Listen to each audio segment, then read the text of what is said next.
बीडच्या मस्साजोगचे सरपंच संतोष देशमुख यांच्या अमानुष हत्या प्रकरणातील आरोपींना फाशीची शिक्षा द्या। खेड तालुका शिवसेना पक्षानं चाकणच्या माणिक चौकात केला जाहीर निषेध। मुख्य आरोपी वाल्मिक कराडसह त्याच्या साथीदारांच्या छायाचित्रांच्या पोस्टरला जोडे मारून केले आंदोलन। शिवसेना जिल्हा प्रमुख भगवान पोखरकर, युवासेना तालुका प्रमुख विशाल पोतले, चाकण शहर प्रमुख महेश शेवकरी यांच्या प्रमुख उपस्थितीत कार्यकर्त्यांनी व्यक्त केला निषेध।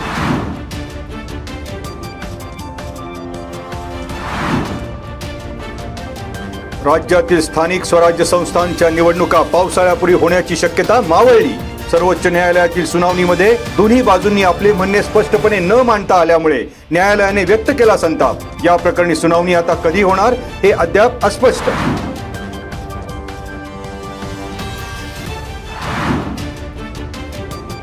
खेड पोलीस ठाण्याच्या हद्दीतील अल्पवयीन मुलीचे अपहरण आणि अत्याचार प्रकरण जलद गती न्यायालयात चालवा। आरोपीला कठोर शिक्षेसाठी उपसभापती नीलम गोरे यांचे निर्देश। पुणे ग्रामीण पोलीस अधीक्षक कार्यालयाला दिले आरोपीवर कठोर कारवाईचे फरमान।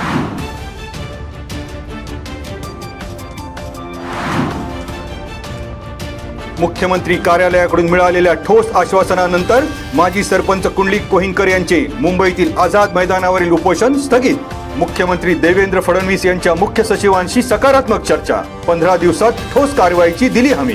ग्रामपंचायतींना BBNL मार्फत देण्यात येणाऱ्या इंटरनेट सुविधा न देता हजारो कोटींचा भ्रष्टाचार केल्याच्या निषेधार्थ 5 दिवस सुरू होते उपोषण।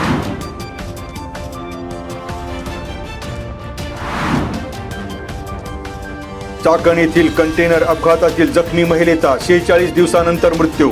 16 जानेवारी रोजी भरधाव कंटेनरच्या अपघातात पौर्णिमा गाढवे आणि त्यांची मुलगी झाले होते गंभीर जखमी। लेकीच्या मृत्यूनंतर आईनेही 4 मार्च रोजी घेतला अखेरचा श्वास।